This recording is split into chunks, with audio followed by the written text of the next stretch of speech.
নমস্কার।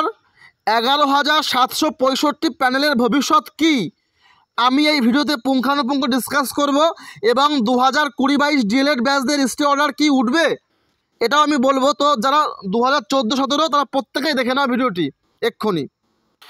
তো আজকের বিষয় যে 11,765 প্যানেলের ভবিষ্যৎ কোন দিকে।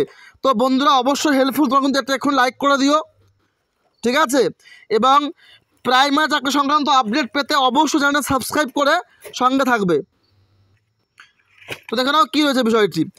বলছে আমরা প্রত্যেকেই জানি যে চলতি 11,765 প্যানেলের নিয়োগ প্রক্রিয়া আটকে রয়েছে শুধুমাত্র 20-22 ডিএলএড ব্যাচদের স্টে অর্ডারের জন্য। কিন্তু বর্তমান পরিস্থিতিতে এই 11,765 প্যানেলের ভবিষ্যৎ কী হতে চলেছে তা প্রত্যেকেই জেনে নাও। অর্থাৎ আমি এই ভিডিওটি কিন্তু পুরো সম্পূর্ণ আমার ব্যক্তিগত মতামত আমি বলছি, প্রত্যেকেই দেখো এবং তোমাদের ব্যক্তিগত মতামত তোমরা অবশ্যই কিন্তু কমেন্ট সেকশনে কমেন্ট করতে পারো, ঠিক আছে? আর চাইলে ভিডিওটি এক্ষুনি শেয়ার করে দাও বন্ধুদের মাঝে বা হোয়াটসঅ্যাপ গ্রুপে। তো চলো শুরু করা যাক আজকের বিষয়টি।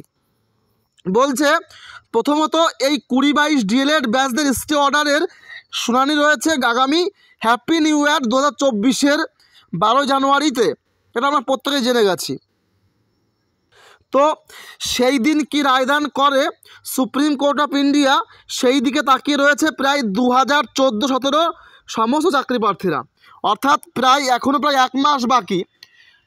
তো 1 মাস আগে থেকেই কিন্তু আমরা ওয়েট করছি যে কবে এই প্যানেলটা দেবে বা স্টেটটা উঠবে।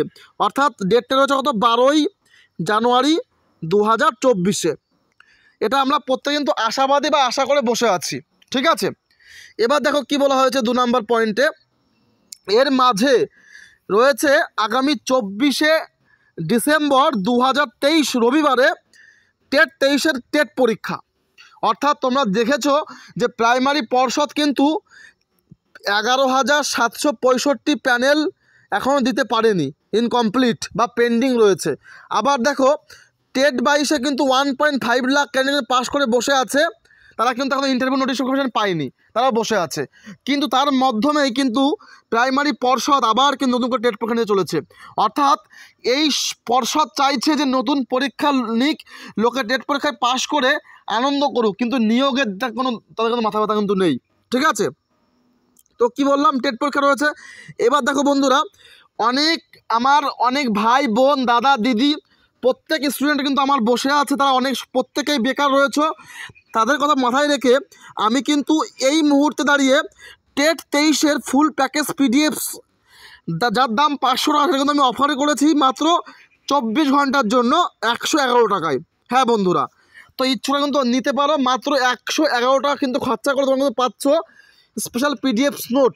অর্থাৎ তোমরা জানো অলরেডি কিন্তু 3.1 লাখ কিন্তু পাস করে বসে আছে, এই পরীক্ষা দেবে টেট পরীক্ষা আগামী রোববার 24শে ডিসেম্বর। তো আমি প্রত্যেককেই বলবো, দেখো হতাশা কেউ হবে না, পরীক্ষাটা দাও, মন দিয়ে পাস করো, তারপর দেখা যাবে সামনের দিন কি হবে, আগামী দিনে কি হয়। অতএব সবার কথা মাথায় রেখে মাত্র 111 টাকায় আমি সম্পূর্ণ ফুল প্যাকেজ পিডিএফ নিয়ে চলে এসেছি। তোমরা চাইলে আজই নিতে পারো নেমে যোগাযোগ করে, ঠিক আছে? চলো তারপর দেখে নি কী হয়েছে। অর্থাৎ পর্ষদের নিয়োগের উপর কোনো ইচ্ছা শক্তি নেই, আমরা দেখতে পাচ্ছি। শুধু বছর বছর টেট পরীক্ষা আর বেকার সংখ্যা বাড়ানো, এটাই এদের কাজ, ঠিক আছে? এবার দেখো কি বলা হয়েছে নেক্সট পয়েন্ট 3 নাম্বার বলছে ইতিমধ্যে এনআইওএস ডিএলএডরা আবার মামলা দায়ের করতে ব্যতিব্যস্ত হয়ে পড়েছে।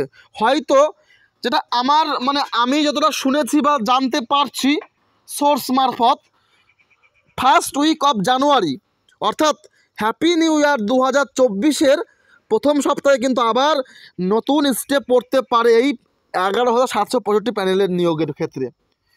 তো বন্ধুরা বুঝতে পারছো, নতুন করে কিন্তু আবার স্টে পড়ার সম্ভাবনা রয়েছে এই প্যানেলে, বা মামলা হবে, এটা আমরা বুঝতে পারছি, ঠিক আছে? এবার দেখো নেক্সট কি পয়েন্ট বলা হয়েছে। বলছে এই দিকে আবার টেট 22রা প্রায় 1.5 লাখ পাস করে বসে আছে ইন্টারভিউয়ের অপেক্ষায়, ঠিক আছে? তার জন্য আমি প্রত্যেককেই বলবো, যারা ইন্টারভিউ জন্য ওয়েট করছো টেট পাস করে, তারা কিন্তু বসে না থেকে তোমরা চাইলে আমার কাছে ইন্টারভিউয়ের সমস্ত ফেজের মানে 1 থেকে 20তম ফেজের প্রায় 3600 প্লাস প্রশ্ন ও উত্তরের পিডিএফ রয়েছে। আমার সাথে যোগাযোগ করো এই নাম্বারে পিডিএফ পেতে। অনেকে কিন্তু পিডিএফ নিয়ে পড়ছে, ঠিক আছে, তোমরাও নিয়ে পড়ো। অনেকটা কনসেপ্ট কিন্তু ক্লিয়ার হবে প্রাইমারি ইন্টারভিউর জন্য। অর্থাৎ প্রাইমারি পর্ষদ কিন্তু বদ্ধপরিকর, আজ না হোক কাল বা কাল না হোক পরশু তারা কিন্তু অবশ্যই নোটিফিকেশন দেবে ইন্টারভিউর জন্য, ঠিক আছে। তো আমি চাইবো তোমরা ইচ্ছুকরা অবশ্যই যোগাযোগ করে এই সমস্ত পিডিএফ নিয়ে পড়াশোনা শুরু করে দাও। ওকে, নেক্সট এই প্রসঙ্গে আমি বলে রাখি, অনেকে আমাকে বলছো বা কমেন্ট করেছো, আমি দেখেছি যে স্যার আপনি কেন বলেন যে 1.5 লাখ, আপনি কেন বলেন কথাটা। দেখো আমি কেন বলি তার কিন্তু অবশ্যই একটা গুরুত্ব বা কথাটার মধ্যে কিন্তু একটা ব্যাপার রয়েছে। কারণ তোমরা জানো যে পর্ষদ কিন্তু এখনও বিএডদের বাদ দেয়নি, অর্থাৎ বিএডরা যে বাদ সেটার কিন্তু অফিসিয়াল নোটিশ প্রকাশ করেনি প্রাইমারি পর্ষদ। ওকে, অর্থাৎ এখনও কিন্তু 1.5 লাখ কিন্তু ক্যান্ডিডেট বসে আছে। অতএব বিএড যে পুরোপুরি বাদ এটা কিন্তু এখনও আমরা মানে প্রাইমারি পর্ষদ কিন্তু এখনও বলেনি, ওয়েস্ট বেঙ্গল প্রাইমারি বোর্ড, ঠিক আছে, তাই বললাম। নেক্সট পয়েন্ট দেখুন কী বলা হয়েছে। তাই এটাও একটা বড় মাথায় ব্যথা চলতে নিয়োগের ক্ষেত্রে, অর্থাৎ বিএডটা কিন্তু এখন এর মধ্যে রয়েছে, তারা কিন্তু সুপ্রিম কোর্টে দৌড়াদৌড়ি করছে, কেস খামারি হচ্ছে, তারা বাদ এখনও যায়নি। এটা কিন্তু অনেকেরই মতামত বা এটা আমরাও দেখছি প্রাইমারি পর্ষদ কখনো এটা কিন্তু ক্লিয়ারিফিকেশন দেয়নি যে বিএডটা থাকছে কি থাকছে না এই চলতি নিয়োগ প্রক্রিয়ায়, ঠিক আছে। নেক্সট পয়েন্ট দেখো কি বলা হয়েছে। অর্থাৎ 2020-22 স্টে অর্ডার, বিএডদের পুরোপুরি বাদ না দেওয়া, এনআইএসদের অস্পষ্ট অবস্থান এবং টেট 22দের নতুন ইন্টারভিউতে সুযোগ না দেওয়া, এছাড়াও নতুন করে আবার রাজ্য জুড়ে প্রায় টেট 23-এর পরীক্ষা অনুষ্ঠিত করা, এই সমস্ত কিন্তু কারণগুলোই কিন্তু রয়েছে আমাদের মেন বিষয়। তাই এই যে আমি ভিডিও যেটা বললাম, এই যে পয়েন্ট তোমরা দেখতে পাচ্ছ বন্ধুরা, যে দেখো আমি তোমাদের পরিষদ দেখে দিচ্ছি, তোমরা দেখে নাও, একটু বুঝে নাও বিষয়টা। বলছে 20-22 স্টে অর্ডার, যেটা বললাম বিএডদের বাদ, এই বিষয়টি সবচেয়ে বড় বিষয়, যে এই প্যানেলটা যে দেবে বা প্যানেলটা প্রকাশ হবে বা কি হবে ভবিষ্যৎ, এটা কিন্তু মধ্যে লুকিয়ে রয়েছে। দেখো তোমরা ভালো করে দেখলে অবশ্যই বন্ধুরা বুঝতে পারবে এবং অবশ্যই কমেন্ট করবে ভিডিওর শেষে, আমি দেখতে চাইছি। তো এটাই বিষয়। তো লাস্টে বলবো এটাই, উপরোক্ত এই সমস্ত কারণে চলতি নিয়োগে অর্থাৎ 11,765 প্যানেলের ভবিষ্যৎ কিন্তু পুরোপুরি অন্ধকার, এটা আমরা দেখতে পাচ্ছি, ঠিক আছে। বলতে খারাপ হলে সেটা বাস্তব কথা বন্ধুরা, তোমরা বুঝতে পারছো যে এই ক্লিয়ারিফিকেশন কিন্তু না করলে বিএডদের অবস্থান, স্টে অর্ডার, এনআইএস অবস্থান, নাহলে কিন্তু অবস্থা খুব খারাপ হচ্ছে। আবার টেট 23 হচ্ছে, 22টা কিন্তু ইন্টারভিউ নোটিশ চাইছে, ঠিক আছে। তো অতএব ভবিষ্যৎটা কিন্তু খুবই আশঙ্কাজনক, তোমরা দেখলেই বুঝতে পারবে, ঠিক আছে। তো বন্ধুরা আমি কিন্তু ব্যক্তিগত মতামত শেয়ার করলাম, তোমরা চাইলে অবশ্যই কমেন্ট করতে পারো, এটা আমার সম্পূর্ণ ব্যক্তিগত মতামত, ঠিক আছে। তো আরেকটু লাস্টে বন্ধুরা বলে দেবো, যারা বর্তমানে বসে না থেকে অবশ্যই তোমরা পড়তে পারো। সামনে আগামী রোববার আর মাত্র 5 দিন হাতে সময় আছে, তোমরা কিন্তু অবশ্যই পড়তে পারো। টেট 23-এর ফুল প্যাকেজ পিডিএফ নিতে মাত্র 111 টাকায় অফার রয়েছে, কিন্তু মাত্র 24 ঘন্টা থাকবে অফারটা, 24 ঘন্টা, ঠিক আছে।